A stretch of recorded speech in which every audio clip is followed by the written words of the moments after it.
صلوات پڑھ لیں محمد و آل محمد صلی علی محمد و آل محمد وعجل فرجہم۔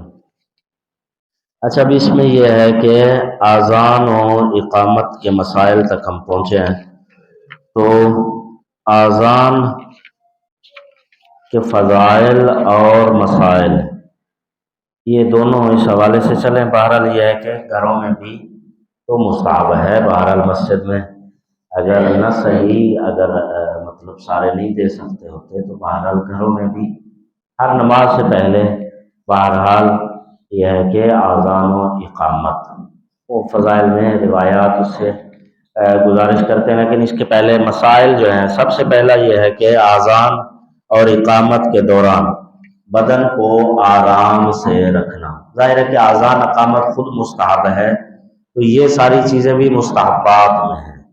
مستحبات میں مطلب یہ ہے کہ ثواب میں جتنا زیادہ ان کی رعایت ہوگی اضافہ ہوتا جائے گا۔ تو اس میں سب سے پہلے یہ ہے کہ بدن کو آرام سے رکھنا مستحب ہے۔ ویسے یہ ہے کہ اگر بندہ ہلتے جلتے یا چلتے پھرتے بھی آذان کہے تو حرج نہیں ہے، آذان ہو جائے گی، باطل نہیں ہے۔ مستحب یہ ہے کہ انسان اپنی جگہ پر جو ہے وہ رکا ہوا ہو، کھڑا ہوا ہو، بالکل پرسکون اور مطمئن ہو کر آذان کہے۔ اس کے بعد باوضو ہونا، یہ بھی مستحبات میں سے ہے۔ وقت آذان بغیر وضو کے بھی آذان ٹھیک ہے، آذان ہو جاتی ہے، آذان باطل نہیں ہے، بغیر وضو کے بھی آذان صحیح ہے، لیکن یہ ہے کہ ثواب میں کمی واقع ہوگی۔ وہ ثواب جو وضو کے ساتھ ہے آذان کا وہ بغیر وضو کے نہیں ہوگا، وگرنہ بغیر وضو کے بھی آذان دی جا سکتی ہے، حرج نہیں ہے۔ مستحب ہے کہ وضو کیا ہوا۔ اس کے بعد روح بقبلہ ہونا، یہ بھی مستحب ہے، واجب نہیں ہے، یہ سارے مستحبات ہیں۔ روح بقبلہ ہونا یعنی چہرہ جو ہے وہ قبلہ کی طرف ہونا مستحب ہے۔ تو اگر یہ ہے کہ ظاہر کے مستحبات میں سے ہے۔ آذان میں انگلیوں کو کانوں میں رکھنا، یہ جو اس طرح کر کے آذان دی جاتی ہے یہ مستحب ہے، یہ بھی مستحب ہے، یعنی یہ رکھنا بھی ثواب ہے۔ اگر نہیں رکھیں گے یعنی جس طرح وضو کرنا مستحب ہے، جس طرح روح بقبلہ ہونا مستحب ہے، اسی طرح اس کا بھی ثواب ہے، اس کا بھی کانوں میں انگلیوں کا رکھنا دوران آذان۔ یہ چاہے گھر میں اکیلے اپنے لیے آذان دے رہے ہیں تو بھی اس کو اس طرح ہاتھ کو رکھنا، دونوں ہاتھوں کو یہ رکھنا کانوں کے اندر، یہ مستحب ہے۔ بعض بندے یہاں رکھ لیتے ہیں، یہاں پہ مستحب نہیں ہے، کانوں میں۔ کانوں میں کا مطلب یہ ہے کہ یہ انگلی جو ہے یہ کان کے اندر ہو، ایک انگلی، دو انگلی، بہرحال یہ ہے کہ انگلی کا کانوں میں ہونا، یہاں پہ نہیں، یہ اندر کان کے اندر یہ انگلی کا ہونا، اس طرح یہ بہرحال یہ ہے کہ مستحب ہے۔ اس کے بعد آذان کو بآواز بلند ٹھہر ٹھہر کر پڑھنا۔ آذان اور اقامت میں یہ فرق ہے کہ اقامت جو ہے اس کو تھوڑا تیزی کے ساتھ پڑھنا ہوتا ہے، لیکن جملوں میں فاصلہ دینا ضروری ہے۔ جملوں میں مثلا اللہ اکبر اشہد اللہ الہ الا اللہ اشہد اللہ، یہ نہیں، یہ مکروہ ہے۔ اللہ اکبر اشہد اللہ، یعنی جملوں میں فاصلہ دینا، وقفہ دینا، یہ جو ہے یہ ضروری ہے۔ تو یہ ہے کہ اقامت میں، آذان میں جو ہے وہ بہرحال آہستہ آہستہ کہنا اور جملوں کو بلند آواز سے اور آہستہ ٹھہر کر پڑھنا یہ مستحب ہے۔ البتہ اس میں جملے جو ہیں بعض مثلا ابتدا کی اللہ اکبر، آخر کی اللہ اکبر، ان کو ملایا جا سکتا ہے، اللہ اکبر یہ بھی پڑھ سکتے ہیں، اللہ اکبر، وہ طریقہ بھی کیا جا سکتا ہے، دو اللہ اکبر کو ملا کے۔ ہمارے ہاں یہ پہچان ہو گئی ہے کہ شاید جو ہے صرف برادران اہل سنت جو ہیں وہ ملا کے پڑھتے ہیں، شیعہ جو ہیں وہ ملا کے نہیں پڑھتے ہیں، تو ایسا نہیں ہے، وہ بس اپنا اپنا طریقہ۔ ہمارے ہاں یہ ہے کہ رائج ہو گیا ہے، کچھ چیزیں رواج بن گئی ہیں، ہم نے محسوس کر لیا ہے، سوچ لیا کہ یہ اہل سنت کی ہے، یہ ہماری ہے، جبکہ ایسا نہیں ہے کہ ہم صرف وہ ضد میں یا اس چیز میں ایسا نہیں کر سکتے ہیں. کچھ چیزیں ایسی ہیں کہ جو ہیں دونوں طرف ثابت ہے، شیعوں میں بھی ثابت ہے اور غیر شیعہ میں بھی ثابت ہے. لیکن بہرحال یہ ہے کہ ظاہر ہے کہ یہ مستحب ہے، یہ چیز بھی مستحب ہے. تو بہرحال اتنا زیادہ اس کو توجہ نہیں دی جا سکتی، دی جاتی. لیکن اگر کبھی بعض اوقات یہ دیکھا ہے، یہ بتانے کا مقصد یہ تھا کہ کوئی شیعہ وہ بیچارہ کوئی بعض مؤذن ایسے ہیں کہ وہ ان کی سیٹنگ ہی اس طرح کی ہے، وہ اللہ اکبر جو ہے وہ دو ملا کے کہتے ہیں آذان میں، اللہ اکبر. تو اب یہ ہے کہ البتہ جب ملانا ہے تو پہلا اللہ اکبر، اکبر کی جو راہ ہے اس پہ پیش پڑھنا پھر ضروری ہے، اس پہ پیش ضروری. اللہ اکبر اللہ اکبر اللہ اکبر اللہ اکبر، تو وہ پڑھنا ضروری ہے. تو یہ ہے کہ اعتراض کر دیا جاتا ہے کہ یہ مؤذن جو ہے یہ اللہ اکبر ملا کے پڑھتا ہے، تو اس طرح بھی دیکھا گیا ہے. اور وہ تو بہرحال یہ کوئی ایسی شیعہ سنی والا چکر ہے اس میں نہیں ہے کہ شیعوں نے اکیلے اکیلے ہی پڑھنا ہے اور اہل سنت نے ملا کے ہی پڑھنا ہے، اس میں کوئی ایسی چیز نہیں ہے.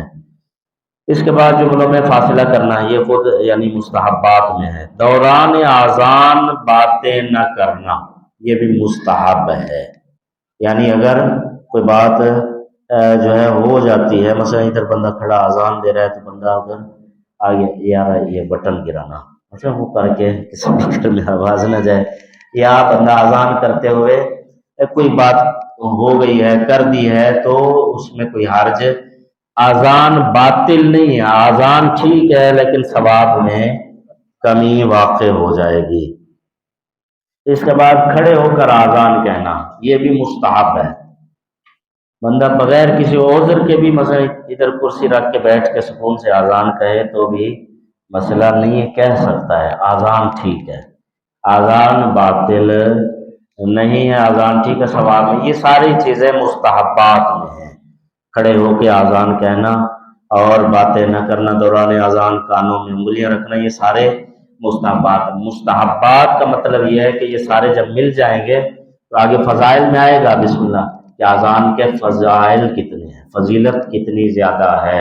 اذان و اقامت کی ظاہر ہے یہ چھوٹے چھوٹے مستحبات جب سارے ان کی رعایت ہو کر مل جائیں گے تو ایک بھرپور اور مکمل ثواب والی اذان جو ہے وہ جو ہے وہ انشاءاللہ نصیب ہو جائے گی. ایک صلوات پڑھ لیں محمد وعلى محمد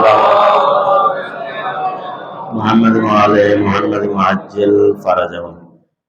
اس کے بعد یہ ہے کہ اذان کے بعد البتہ کوئی اگر بات کرے، جب ظاہر ہے خود دوران اذان جو ہے وہ مکروہ ہے، یعنی استحباب اس سے ختم ہوتا ہے بات کرنے سے، یعنی اذان ٹھیک ہے تو اذان کے بعد تو باتیں ہو ہی سکتی ہیں، اس میں حرج نہیں ہے. البتہ اقامت کے بعد بات کرنا جائز نہیں ہے، گناہ ہے.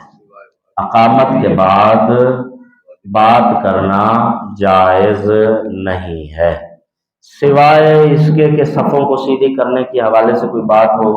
یا یہ صف مثلا دیکھ رہا ہے بندہ پہلی صف میں دو بچے مثلا اکٹھے کھڑے ہوئے ہیں، بندہ دیکھ رہا ہے تو یار یہ فاصلہ کر دیں، آپ درمیان میں آ جائیں، بچوں کو مطلب جدا کر، یا اس طرح کا، یا صف آپ کی کوئی اس حوالے سے صفوں کو سیدھا کرنے کے حوالے سے مثلا کوئی بات ہے، اس طرح کی کوئی ضروری مسئلہ اس وقت کا کہ جس سے جماعت میں مسئلہ پیدا ہو رہا ہے، اس طرح کی کوئی بات ہے تو پھر وہ کی جا سکتی ہے. اس کے علاوہ بعد از اقامت بات کرنا خود اقامت کہنے والے کے لیے بھی اور باقی بھی جتنے وہاں پر موجود ہیں ان کے لیے بشمول پیش نماز سب کے بات کرنا جو ہے وہ حرام ہے.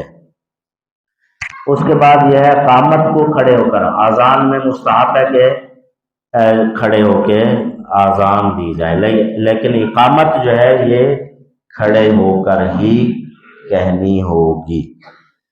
اس کے بعد یہ ہے کہ اب یہ مسئلہ ہے کہ مثلا اذان اقامت نماز سے پہلے دونوں مستحب ہیں، چاہے اکیلا پڑھ رہا ہے. بندہ مسجد میں آیا ہے، داخل ہوا ہے تو اب جماعت ختم ہو گئی ہے، مثلا بندہ پہنچا ہے جماعت ہو چکی ہے، مثلا زہرین تھی، زہرین ختم ہو گئی، بندہ پہنچا ہے، تب وہ اذان و اقامت کہے یا نہ کہے، اس کے لیے کیا ہے؟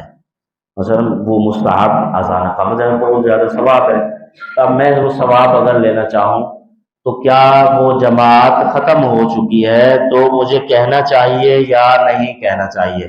تو اس میں حکم یہ ہے کہ اگر جماعت کی صفیں ٹوٹ گئی ہیں، جماعت ختم ہو کے بندے بیچ میں سے اٹھ گئے، یعنی صف اب برقرار نہیں رہی ہے، تو پھر اذان اقامت کہنا مستحب ہے اس کے لیے، اپنی اذان و اقامت، اگر صفیں ٹوٹ گئی ہیں تو اذان و اقامت کہے گا، اور اگر یعنی اپنے لیے، اور اگر صفیں ابھی برقرار ہیں، جماعت یعنی جماعت تو ختم ہو گئی ہے لیکن ابھی تسبیح میں مصروف ہے، یا مثلا صفیں ابھی تک باقی ہیں، ختم نہیں ہوئی ہیں، چاہے جماعت کو جتنی دیر ہو گئی ہیں، صفیں اسی طرح موجود ہیں، تو پھر اس پر اذان و اقامت کہنا ضروری نہیں ہے، یعنی پھر اذان و اقامت کہنے کی ضرورت نہیں ہے، وہی جو اذان و اقامت ہوئی تھی اس کے ثواب میں وہ بھی شامل ہو جائے گا، چاہے فرادہ نماز پڑھے گا تو وہی اذان و اقامت اس کے لیے بھی کافی ہو جائے گی، وہ ڈائریکٹ اللہ اکبر نیت کر کے وہ نماز